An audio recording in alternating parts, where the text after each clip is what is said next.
271? How can it be so low? How can your testosterone levels be so low? Is that really what you're gonna ask yourself whilst you dip your greasy hands in that packet of Doritos? They must have made a mistake. I'm really healthy. I only play video games for 1 hour a day. Nah, Jeffrey, it's more like 6. And I exercise all the time. You have 2 workouts tracked on the Strong app. Come on, Jeffrey. I'm an alpha male. You are nothing like Adonis.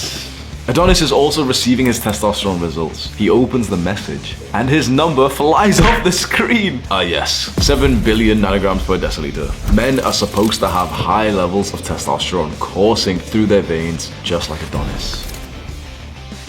Let's start this video with some words from Adonis about the consequences of having low testosterone. Low testosterone will destroy you as a man, for it makes a man weak, docile, and emotional. I might be releasing some merch soon. I was gonna release like a bathrobe and stuff. Don't skip this section because this is relevant to the video. And so, I was gonna, okay, yes, sweet, we'll release the bathrobe, right? And I think, okay, let's maybe do like a shirt or a vest. And my friend Sam makes this joke that's relevant for this video, which you're probably gonna be able to relate to, even though it's gonna piss you off. And he said, we should make a line of the clothing for men who have got bitch tits. And actually, like, for a marketing idea, I think that's actually a good idea, just because it'll go viral. Like, people will talk about it. Oh, this guy's like made, like a gyno t-shirt or something. But it's actually such a common problem that, did you know about 57% of young men have got gynecomastia, have got bitch titties. 50% of men, so 1 in 2, has breasts. Think about how fucked that actually is. That something has went so wrong inside of us that men have started to develop like women would. Something is so entirely wrong, and I think testosterone is just one of those things. I think the psychological subversion, the conditioning that we've been through as young men, not so much the plastics and the testosterone, but the message that's been implanted into us to be weak and docile and emotional, to open up about our feelings, because that seems like good advice, doesn't it? And then every man who opens up to his girlfriend eventually says, so yeah, like she won't have sex with me anymore. Like, low testosterone is just one of the issues that men are facing. There's 7 things that we're going to speak about today. And the first thing that's destroying your testosterone levels and your ability to feel like a man is actually poor mental health. You might not have considered that. You might have thought that the first thing I was going to say is that you need to fuck more bitches and you need to lift more weights. But actually, most guys, I promise you, this is the truth, most guys would get the greatest ROI, the increase of testosterone, if they first improve their mental health. Because if you have anxiety or paranoid thoughts, if you feel unsafe, you've went through some shit before, maybe you got attacked, maybe you got traumatized, and now you don't really feel safe, even in like what should be a safe environment. You know what's actually going on, like scientifically, inside of your body? Your fight or flight system is activated. Cortisol is through the roof, and cortisol and testosterone work in opposites. When cortisol goes up, testosterone goes down. When testosterone goes up, cortisol goes down. When your cortisol's going up because you keep getting thoughts of like feelings of unsafety and paranoid and stress from exams, and maybe you're still thinking about the time that your dad beat your ass, or that kid in school, your friend beat your ass, and you're thinking about this more and more and more. Every time that you get like a negative, hostile thought in your mind, cortisol spiking up, testosterone going down. And what if you got depression, a lack of enjoyment, a lack of pleasure, a lack of color to your life? You feel unable to go and do even the basic things. They feel pointless. For many young men, symptoms of depression are they don't even brush their teeth every day. Again, my best friend Sam, when I first met him, he was at the level of like brushing his teeth every few days. He's obviously changed now. He lives with me here in Dubai. A lot of men have depression, and if you do have it, you can't go and do the other things that we need to recommend. If I tell you, okay, you've got depression, I tell you to stop drinking alcohol or stop smoking weed, or whatever your vice is, video games or something, you wouldn't be able to because you're depressed. We need to fix the depression first, and then those like poor habits go away. There is an easy way for you to improve your mental health without going to therapy and spending thousands of dollars in therapy, not without going to the hospital and getting ostracized and labeled as like, something's wrong with you, without needing to go on medications, without needing to spend months or years trying to change things. And it's literally just follow my mental health guide. I have made a full mental health guide completely for free. There's nothing to sell you at all. It will walk you step by step through everything that you need to do. If you put your 100% trust in me, within 2 weeks, you will see the greatest improvements to your mental health since you were a child. That mental health guide is a YouTube video. It's linked right now as a card in the description. I promise you that video will save your life. Go to it right now. The second thing fucking up with testosterone levels is poor sleep. And I always ask this question, maybe you'll know by now. How many hours of sleep does an average person need? On average, 8 hours, right? That's what we always hear, right? If you want 8 hours of sleep and you need to wake up at 6 a.m., what time do you go to bed? Most people will do the math and think, okay, if I need to wake up at 6, then 8 hours before that would be 10 p.m. So 10 p.m. would be my bedtime. Most people would say that, right? But that's not how it works. Most people don't realize this. Maybe you didn't, but there's such a thing called sleep efficiency, and that is how efficient you are at sleeping at the time that you were in bed, because you see, the time that you spend in bed is not actually the time that you have asleep. Most people on average have around an 80 to 85% sleep efficiency. That's a pretty good level, right? If there's like nothing psychologically wrong with you, about 80%. That means that if you want 8 hours of sleep with 80% efficiency in bed, that means you need to be in bed for 10 hours. So if you want to wake up at 6 a.m. and get 8 hours of sleep and you have an 80% sleep efficiency, you need to go to bed at 8 p.m. And that is if you have an 80% sleep efficiency. If you've got something wrong with you, like I do, mine is down to like 71%. So if I leave 10 hours for bed, I'll on average sleep 7 hours. Most people will never even consider this, and they'll think, oh yeah, well, you know, if I go to sleep at 12 and I wake up at 6, that's 6 hours. No, it's not. If you go to sleep at 12 and you wake up at 6, you're gonna sleep for maybe about 4.5 hours. You need to start to prioritize your sleep. And the only thing you can do, bro, stop being a Jeffrey at night time. When it gets to 7 p.m., 8 p.m., you should be unwinded. Now, fair enough, if it's 7 p.m. or 8 p.m. and you've got like a late sports class or late class or something, okay, fair enough. Maybe you're gonna be on technology, maybe you're gonna be exhilarated, fine. But when you're in the home at 8 p.m., 9 p.m., 10 p.m., there should not be anything in front of you. You shouldn't be watching Andrew Tate motivational podcasts. You shouldn't be watching Andrew Tate shorts. You shouldn't be on TikTok. You shouldn't be watching porn or playing video games. That is not the time to stimulate yourself. So many guys say this, and you might have said this too, be honest, and just openly admit, have you coped like this? Because a lot of guys say at the end of a hard day, they want to unwind by watching their favorite show or playing some video games. They just want to rest and do that. So many guys have said that to me, and every time when I say this upcoming sentence, they realize how wrong they were, and I literally just say to them, do you really think that your brain is resting when you play video games? Do you really think if we were able to, like, you know, do some kind of scan on your brain, it would just be perfectly still when you play games? Honestly? And then straight away they're like, oh yeah, fair enough. Yeah, video games, TV shows, all of that shit is hyper stimulating. It doesn't help you rest. It does the exact opposite. This is why, like, for most guys, when they say, oh, I just can't sleep early, I can't go to sleep at 10 p.m. I am 100% certain, up until proven otherwise, that the reason why they say this is because they're literally just stimulating themselves at 9 p.m. or 10 p.m. and saying, oh, well, but I'm not tired, I'm not sleepy. You've got like fucking blue light all on your phone right now, like, oh, but I'm not sleepy, I'll go to bed when I'm sleepy. No, you'll be sleepy when you go off your computer. You'll be sleepy when you literally turn off this shit. Bro, our parents were right all this time, honestly. My mum knew this shit back like before there was ever any research on this, and I thought that she was being silly and over dramatic, and now I've become like my mum saying like to young guys, like, you're better than playing video games for this many hours. Because the thing is, there's some guys watching this right now who may have skipped it because they're Jeffreys and they don't have humility. But there's some guys, maybe if you're just that kind of guy who you don't play video games, you're not a Jeffrey anymore, and you're thinking like, oh, this advice is for someone else, I'm not like this anymore. But there's probably still something that you can improve on, isn't there? You should never be easy on yourself. You should literally think to yourself, okay, there's still some bullshit that I'm doing at like 8 p.m. that's still making me stimulated. Because bro, if you see a comment or a message from someone at 8 p.m, I guarantee your brain is more stimulated for the next half an hour. So if you're seeing it at 9 p.m. just before you're about to get ready for bed, and some prick sends you a message which, like, you know, triggers you emotionally, your friend says like, oh, they can't come to the workout tomorrow, or someone messages you, have you done the thing, and then you can't sleep. And you want to know the beautiful thing about sleeping? When you're sleeping, that's when you're making testosterone. The third reason why your testosterone levels are all messed up, you're coming too much, bro. I know this is weird, and I've recently just gotten more into the niche of like speaking about ejaculation and semen retention and nofap. I've been on this shit for a while, right? I discovered nofap age 17, right? And I think I did it better than everyone else. Any other YouTuber you've seen, their nofap advice is worse than mine. I know for a fact it is, because when people follow my advice, they don't ever go back to porn and masturbation. When people follow some dickhead YouTuber's advice, they're constantly commenting, oh guys, I only got to day 3. When you follow my advice, your life changes forever in terms of nofap. Like I was the one who just, luckily, honestly, I was just lucky. I just cracked the code of nofap when I was like 18 years old. And I just realized you have to progressively unload instead of just cutting it out completely and trying to get to day 90. Anyone who tells you they're on day X of nofap, I know for 100% certainty they're actually gonna fail. If you know what day you're on right now, I know for 100% certainty that you're gonna fail, you're gonna relapse again. If I ask some guy, what day of nofap are you on? And he just shrugged him and like, I don't know, I don't count it. I know for a fact he's gonna be absolutely fine. Do you wanna know why? Because when you're counting these days and like grabbing a knife and like etching it into your wall, like, oh, I'm almost on day 90, I can start to levitate or some shit. You're so obsessed with it that it's still part of your identity. You're a guy who's trying to quit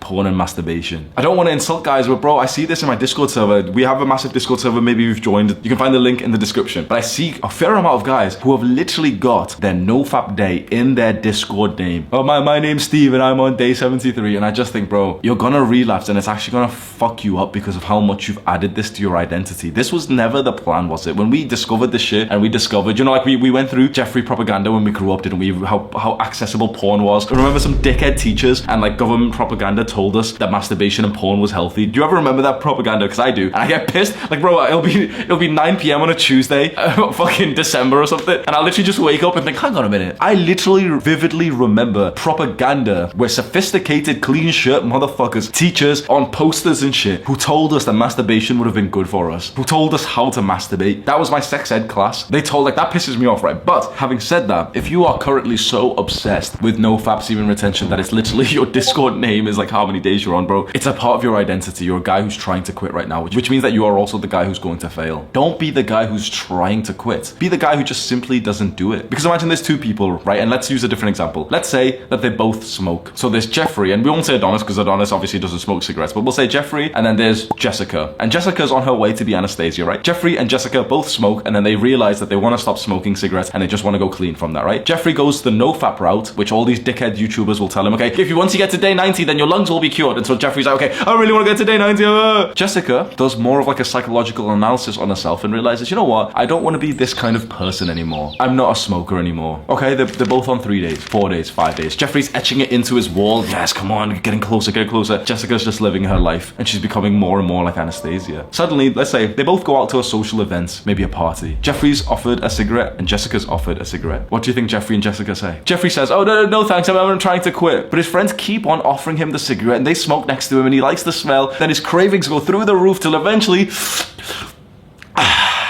Jeffrey's back to smoking again. He's relapsed. But what about Jessica? She meets some new people there and they tell her, oh, you want to smoke? And she says, no thanks, I don't smoke. They don't ask her again and she doesn't even get the craving because she doesn't smoke. Because she changed who she was, not just got obsessed with the act of quitting. Because if you get obsessed with the act of quitting, it's still a part of your identity. You're not over. It's the exact same with nofap. All of these YouTubers, bro, I promise you, I've watched a lot of YouTube. There isn't a single good nofap YouTuber out there right now. I've made like maybe 5 videos on nofap which are better than their entire channels. Their channels, when I just see the titles and I just think like, you're ruining young men's mental health. What the fuck are you doing telling people about like, oh, but the nofap's benefit timeline? Go fuck yourself. It pisses me off every time I have to speak about these little cretins, bro. They're just weird guys who sit at home and like count fucking etching in their wall and stuff, man. Yeah, they might be trying to help guys, but I don't think they're doing it in a good way. I think they're not really trying to help. They're just trying to make videos which perform well. The issue with ejaculating too much is that your prolactin spikes the fuck up, which means that then your testosterone levels go down. So just like cortisol and testosterone, the same thing actually happens with prolactin and testosterone. So you know the post-nut clarity, you know, after you bust the nut, whether you've masturbated or you've had sex, you get this like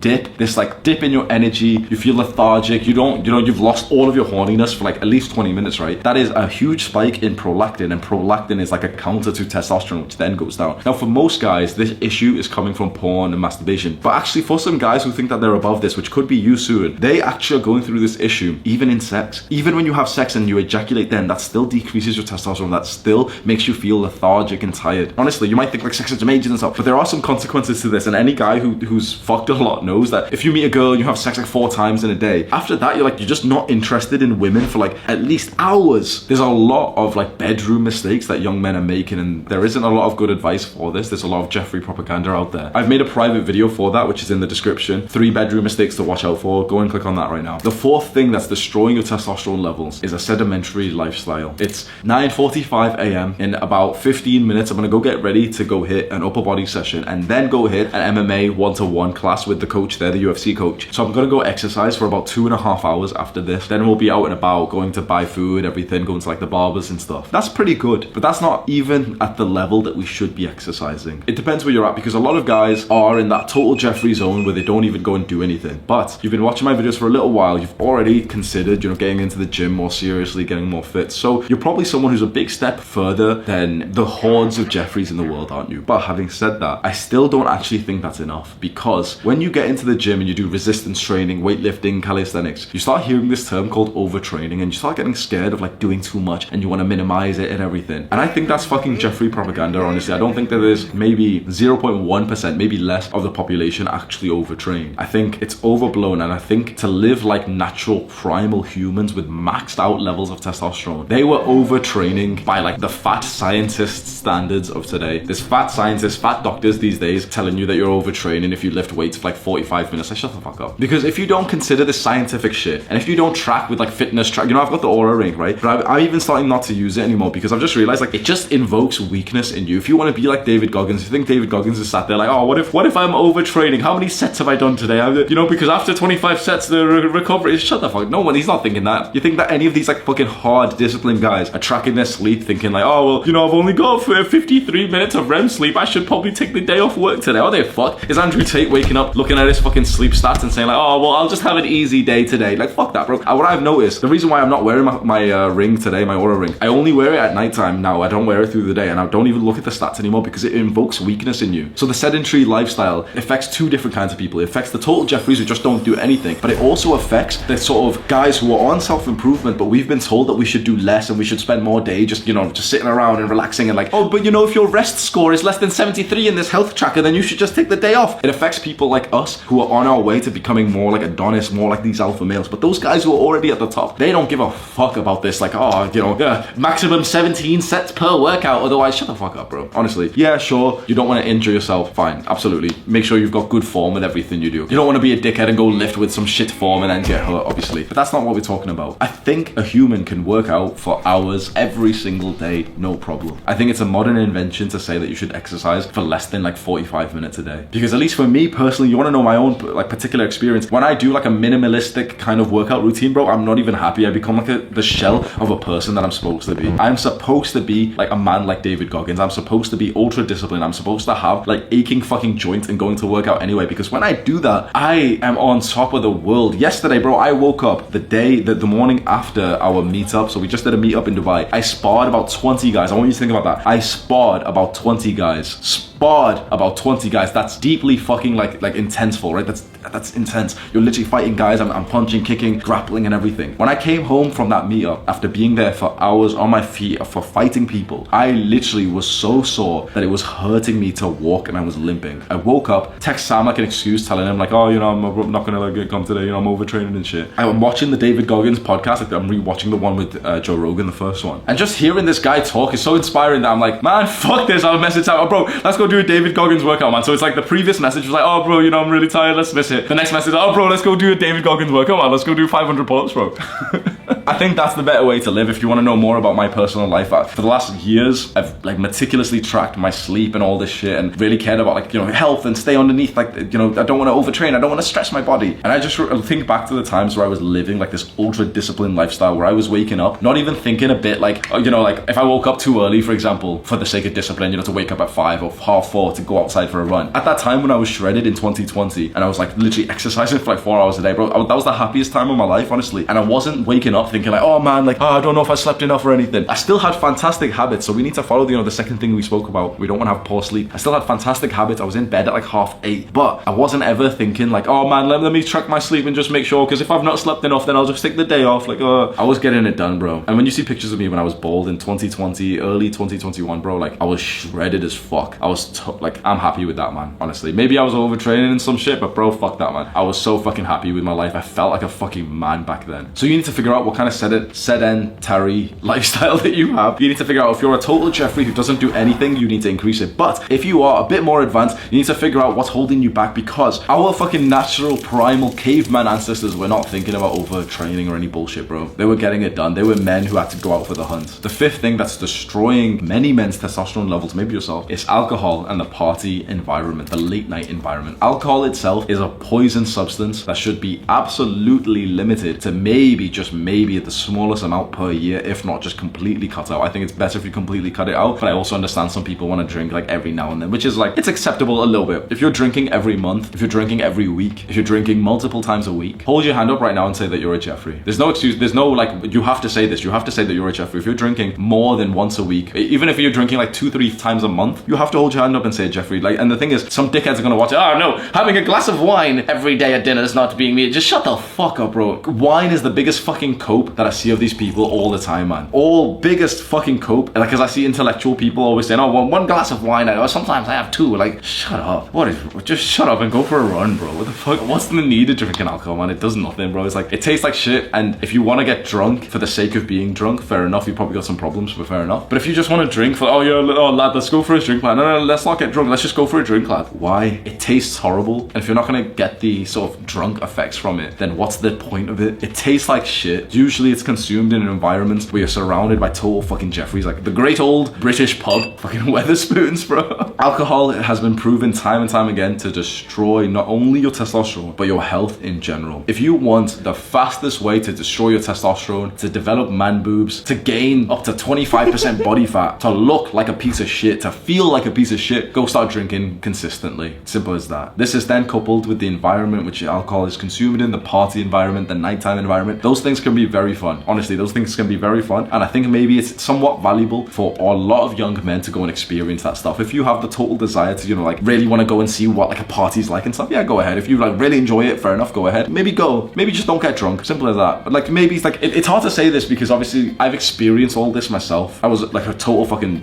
dumbass student on drugs, drinking all the time for years and years. So for me to tell you to not try those things, it's a bit contradictory. But obviously, like, I can only tell you not to try those things because I've experienced them myself. So even though I'm telling you to do something that I've not done, this is how teaching someone to avoid your mistakes works. Does that make sense? Because when I speak about partying, that's when I get a bunch of comments from Jeffreys who say, oh, but Hamza, like, I party all the time, and how can you tell us not to party because you used to party? Do you realize, like, the common sense, like the concept of teaching a mistake to someone is that you had to do the thing? That's my response to comments like that, and I don't know if I'm wrong or they're wrong, but this is common sense, isn't it? If, like, I can only tell you to avoid a mistake that I've done myself, and it shouldn't be like, oh, but Hamza, you did that thing. Well, yeah, that's why I'm telling you not to do it, bro, because I did it. What the fuck you on about? Like, oh, but Hamza, you did it. Why can't I do it? Like, yeah, of course you can. You can go make the same mistake as me, but wise men learn from the mistakes of others. If you then think about this environment, the party, nighttime, you know, clubs, type of shit environment, that leads to the second point with poor sleep, because you're staying up late. There's no way that you're going to a club or a party and you're leaving at 9:30 to get back into bed at 10 p.m. are you? Of course not, right? So you're staying up late, right? You're going to a party, you're going to stay up late, and that can be fine. Every now and then it can be fine. But if when you're like a proper student and you've actually got some ambitions and you want to build some muscle, you want to look good, you want to have high testosterone, like a rock hard dick, bro, you can't be staying up late 3, 4, 5 times a week, staying up like 3 a.m., 4 a.m. That's the shit I used to do, bro. Literally staying up till 3 a.m. was like an absolutely normal thing, and sometimes we'd push it to 6, 7, you know, sometimes just doing all night and not even sleep and everything. When you're 20 years old, you don't really feel like, you know, you don't really feel the consequences, and you know why you don't? It's because you just feel like shit in general. People who say like, oh, you're invincible when you're 20 years old, you can go drinking all the time. No, the reason why you feel all sickly and you get fresh as flu and all this shit is because you're literally mildly sick literally throughout the entire year. It's only once you actually start to eat clean, sleep right, train hard, that you start to realize, okay, this is what like I'm supposed to feel like. Now if I go on a night out and drink some alcohol, I'll feel how different it is. It's not because I'm 25 and, you know, at 22 I was like invincible, like 3 year difference. Shut the fuck up. Well, obviously it's not. It's just because I'm more aware of it now. Now I'm actually living a healthy life. Now I can feel how different it is. If I go out now and drink, I feel shit. And this is the feeling I would have had around the clock, around the year, instead of just sporadically. The sixth thing destroying testosterone levels, which is a really big one, is the modern diet. Not just that it, you know, it's processed and it's unnatural, just that it's got so much shit in it. It's got so much sugar. Sugar directly decreases your testosterone. I don't want to go totally into this because I've got 2 full like diet guides. I've done the perfect diet, and I've also done like the full diet advice that could change lives, that could save lives. Both of them are linked in the card description below. They're very good videos in my opinion. I really do think that I conveyed the message properly. Those videos, both of them have got like over 1 million views each. So obviously that says something. So just go and have a look at those videos. If you think your diet's not great for testosterone or for health, go and have a look at those videos. The 7th thing that's destroying testosterone levels, people are simply too fat. For about 70% of the UK's population, for most Western countries, about 70% of people are fat. Not just overweight, fat. 30% of people in Western countries are obese. Obese means like 250 pounds, 300 pounds. It's almost too controversial to say that these days. For me to simply just, even saying the word fat seems quite unacceptable these days, doesn't it? It's not very PC, is it? We've got to stay woke. Yeah, stay woke with your limp dick. That's what they want, bro. But yeah, 70% of people are fat. When you're fat, your testosterone levels dip down, and you also look like shit, and you also feel like shit. You get no bitches. All these little fat guys, well, oh, but I still get bitches. Okay, yeah, sure you do, bro. Okay. When your body fat percentage is too high, you don't even feel like a man, honestly. Like, you begin to feel like effeminate, and your estrogen kicks up, your testosterone goes down. Like, literally, there's proven studies to show the higher body fat percentage you are, the lower your testosterone will go down. At the same time, we don't want to be ultra lean lean. But the reason why I'm not going to include that as a point here is because that's not an issue for literally like almost any person. To be too lean is like a bodybuilder's issue. Like if you're a full-on steroid taking bodybuilder going for a competition and you're going to cut down to 7% body fat, yeah, your testosterone is going to go down. But pretty much you and I are never going to get to 7% body fat. If you think that you've ever been there, you're totally mistaken. You have not. You're so certain. You know, if there's some dickhead watching this who says, yeah, I've been at 6%, shut the fuck up. No, you're not. Like, unless you were a professional bodybuilder going into a show and stuff, fair enough. If you're some average guy, yeah, who goes to the gym and, you know, cuts down and you went on low calories, you were at like 10% body fat and you thought it was like 6. Literally, like, no one gets below 10% on accident. It's literally impossible. You have to like fully meticulously track every grain of rice to get that low. So I don't think low body fat is an issue for most people. I think too high body fat is an issue. And the way to fix that, the previous point, just go and research diet. Do you know, this pisses me off, right? You know, all the years that we went into the education system, did you ever get told about diet and nutrition? Did you ever have a class on that through high school? We got told so much shit about fucking osmosis and the propaganda, like whitewashed history of the UK, where they only show like the UK, you know, I'm from the UK, like they only show your country in good light. If you're American, they do this as well. Like, you do realize the history that you learned in your schools isn't actually real history. Like, it's actually very different from what you learn. You realize once you get out of school and you actually like start becoming like a real student outside of school, you realize like all the shit that you learned in terms of history and geography and all this shit, it's like, it's all just propaganda, bro. It's propaganda to make you weak and docile, to make you fit into the perfect little brain dead employee afterwards. And that's why they'd rather keep you like unhealthy and fat and low testosterone, because otherwise you'll revolt against the system. But I don't know, maybe that's a conspiracy theory, but who knows? If you feel offended, then you know that there's gotta be some truth to that right now. Click and watch this video right now, do the hard work, especially when you don't feel like it. Mwah!